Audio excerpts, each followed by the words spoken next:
गुरुकुलच्या इयत्ता 2री व 5वीच्या विद्यार्थ्यांनीही त्यांचे सादरीकरण केले।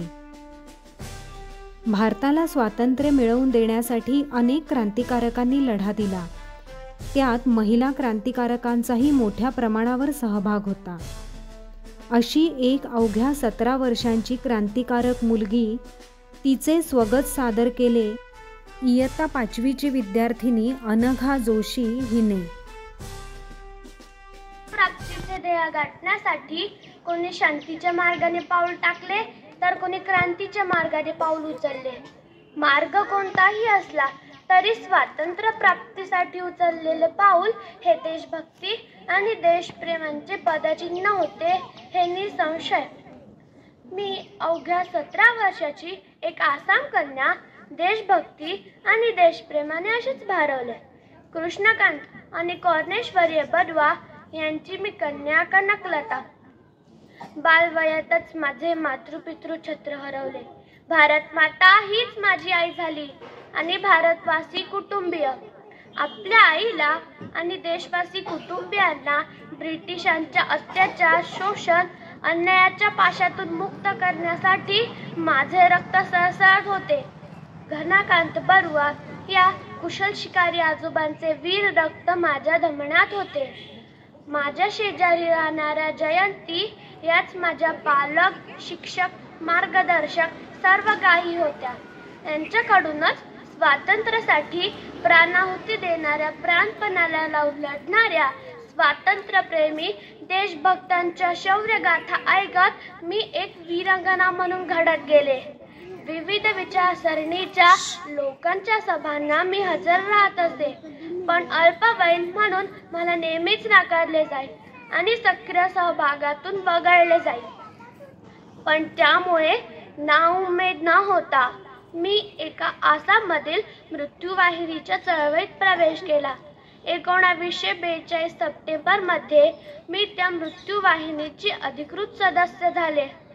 अवघ्या 17व्या वर्षी स्वातंत्र्यासाठी मृत्यूच्या जबड्यात शिरण्याच्या या निर्णयापासून मला परावृत्त करण्याचा जयंती यांनी प्रयत्न केला, पण माझा निर्धार किंचितही ढळला नाही। माझा निश्चय ठाम आहे, लोकांना असं दुःखाच्या खाईत बघण्यापेक्षा मी मरण पत्करीन। गावकऱ्यांच्या जमावासह हातात तिरंगा फडकवत मी गोहपूर पोलीस स्टेशनकडे निघाले। आमच्या देशप्रेमाने भारावलेल्या मोर्चातून भारत माता की जय, वंदे मातरम गर्जनांच्या उमटणाऱ्या प्रतिध्वनी, गर्जनांच्या गगनभेदी घोषणा होत होत्या।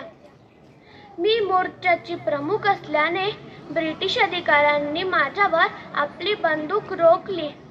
माझ्या हातात निश्चल उंच फडकणारा तिरंगा। पहिला हवाबार निष्फळ ठरताच दुसरी सनसनत आलेली गोळी मात्र थेट माझ्या छातीत घुसली आणि मी जमिनीवर कोसळले। पण तिरंगा प्यारा असा घट्ट पकडीत तोललेला की जमिनीचा स्पर्श त्याला होऊ नये आणि क्षणातच एक अखेरची ललकारी घुमली, भारत माता की जय, वंदे मातरम या उमटणाऱ्या प्रतिध्वनींनी आसमंत भरून गेलं। हीच 20 सप्टेंबर 1942 स्वातंत्र्य लढ्याच्या इतिहासाची माझी प्रेरणादायी कथा। अशा या वीरांगना कनकलता बरुआ यांना माझा विनम्र अभिवादन। भारत माता की जय, भारत माता की जय, भारत माता की जय, वंदे मातरम, वंदे मातरम, वंदे मातरम। धन्यवाद। शहीद भगतसिंग हे नाव माहीत नसलेला मनुष्य मिळणारच नाही। अवघ्या 23व्या वर्षी भगतसिंग हसत हसत देशासाठी फासावर चढले। त्यांच्याबरोबर राजगुरू सुखदेव यांनाही फाशी दिली गेली। असे थोर क्रांतिकारक शहीद भगतसिंग यांच्यावरील एक छोटी नाटिका रेषा गुरुकुलच्या इयत्ता 2रीच्या विद्यार्थ्यांनी सादर केली। भगतसिंग यांची भूमिका केली होती अत्रेय जोशी याने, तर पोलीस ऑफिसरची भूमिका करिश्मा मोरे या विद्यार्थिनीने केली। गुरुकुलच्या बाकी सर्व विद्यार्थ्यांनी त्यांना साथ दिली।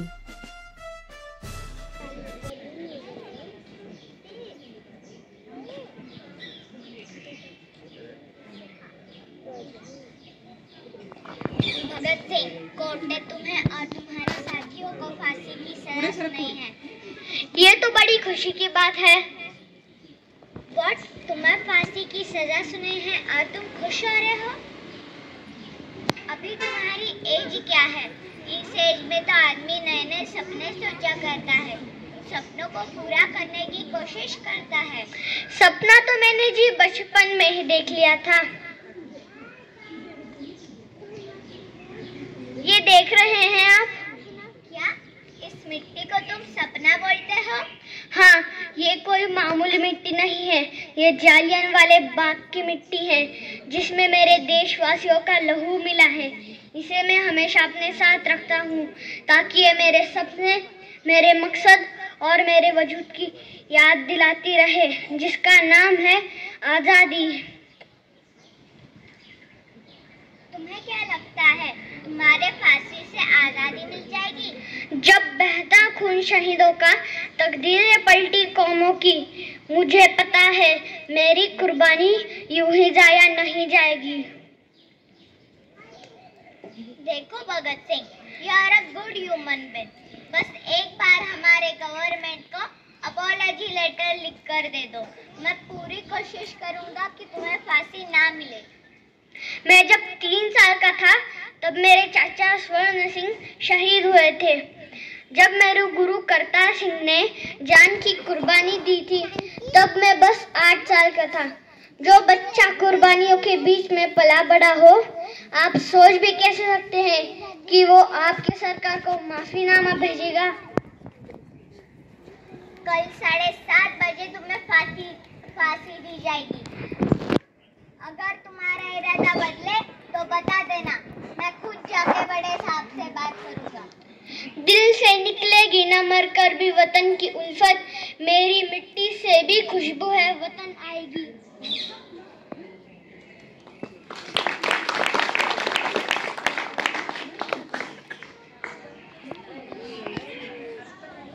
भगत सिंह, यह लास्ट की अंतिम इच्छा है तुम्हारी? सरफरोशी की तमन्ना अब हमारे दिल में है। देखना है जोर कितना बाजुए कातिल में है।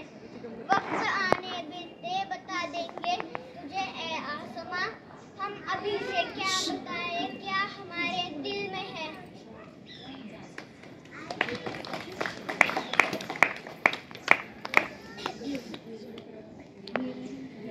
मेरा रंग दे बसंती चोला, मेरा रंग दे, ओ मेरा रंग दे बसंती चोला, रंग दे बसंती चोला, माए रंग दे बसंती चोला। इस चोले को पहन शिवाजी खेले अपनी जान पे, इस चोले को पहन शिवाजी खेले अपनी जान पे। जिसे पहन झांसी की रानी मिट गई अपनी जान पे, जिसे पहन झांसी की रानी मिट गई अपनी जान पे। आज उसी को पहन के निकला, आज उसी को पहन के निकला मस्तों का टोला, मेरा रंग दे बसंती चोला, रंग दे बसंती चोला, रंग दे बसंती चोला, रंग दे बसंती चोला, रंग दे बसंती चोला, माए रंग दे बसंती चोला। इनकलाब जिंदाबाद, इनकलाब जिंदाबाद, इनकलाब जिंदाबाद, इनकलाब जिंदाबाद, इनकलाब जिंदाबाद। भगत सिंह जिंदाबाद, भगत सिंह जिंदाबाद, जिंदाबाद। सरदेव की जय, भारत माता की जय, भारत माता की जय। वंदे मातरम, वंदे मातरम, वंदे मातरम। अशा विविध कार्यक्रमांच्या सादरीकरणातून गुरुकुलच्या विद्यार्थ्यांनी शहीद क्रांतिकारकांना आदरांजली अर्पित केली।